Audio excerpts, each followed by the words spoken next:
নির্বাচনী প্রচারণার শুরু থেকে ঢাকা ৮ আসনটি ছিল মানুষের বাড়তি আগ্রহের কেন্দ্রে। বলা বাহুল্য, এই আগ্রহের কারণ ছিল প্রয়াত ওসমান হাদী। ইনকিলাব মঞ্চের এই নেতা তার ভিন্নধর্মী প্রচারণা ও বক্তব্য দিয়ে সারা দেশের মানুষের আবেগ কেড়ে নিয়েছিলেন। তবে ১২ ডিসেম্বর দুর্বৃত্তের হামলায় তিনি নিহত হলে থেমে যায় তাকে ঘিরে মানুষের প্রত্যাশার জালবোনা।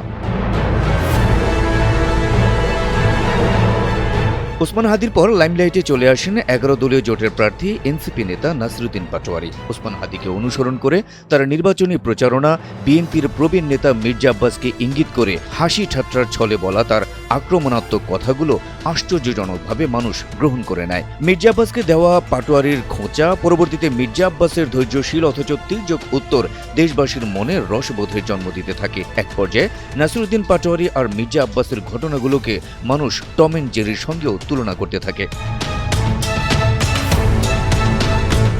অতঃপর ১২ ফেব্রুয়ারি অনুষ্ঠিত হয় প্রত্যাশিত নির্বাচন। সেই নির্বাচনে হেরে যান নাসিরুদ্দিন পাটোয়ারি। শুরু থেকেই ঢাকা ৮ আসনটি কেড়ে নেওয়া হয়েছে এমন অভিযোগ করলেও শেষ পর্যন্ত বিজয়ী মির্জা আব্বাসকে মেনে নেন নাসিরুদ্দিন পাটোয়ারি। নিজে মনোযোগ দেন দলের বিভিন্ন কর্মসূচিতে।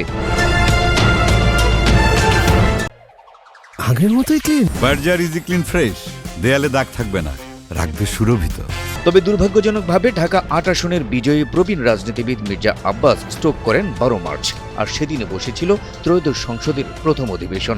সঙ্গত কারণে ১২ মার্চের প্রথম অধিবেশনে যোগ দিতে পারেননি মির্জা আব্বাস। বর্তমানে তার চিকিৎসা চলছে সিঙ্গাপুরের একটি হাসপাতালে। এদিকে ঢাকা ৮ আসনের সঙ্গে এই ১২ তারিখের একটি অদ্ভুত মিল খুঁজে পেয়েছেন নেটিজেনরা। সেটি হলো ১২ ডিসেম্বর মাথায় গুলিবিদ্ধ হন ওসমান হাদী, ১২ ফেব্রুয়ারি নির্বাচন অনুষ্ঠিত হয় আর ১২ তারিখেই পরাজয় নিশ্চিত হয় পাটোয়ারির। আবার ১২ মার্চ স্ট্রোক করেন মির্জা আব্বাস। একই দিন অর্থাৎ ১২ মার্চই সংসদের প্রথম অধিবেশন শুরু হয়, যেখানে যেতে পারেননি বিজয়ী মির্জা আব্বাস।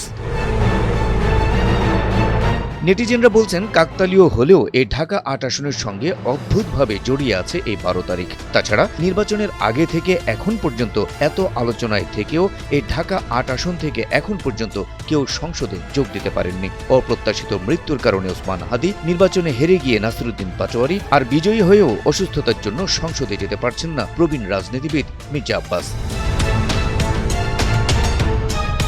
ঢাকা ৮-এর সঙ্গে ১২ তারিখের সম্পর্ক আর এই আসনের প্রতিনিধি শূন্য সংসদ বিষয়গুলো কাকতালীয় হলেও নেটিজেনদের দাবি এই ঢাকা ৮ যেন আলোচনা তৈরি করতেই ভালোবাসে। ঢাকা ৮ যেন আলোচনা, সমালোচনা আর আবেগের এক চলন্ত ট্রেন, যা কখনো থামতেই চায় না। হাবিব রাসেল, এনটিভি অনলাইন।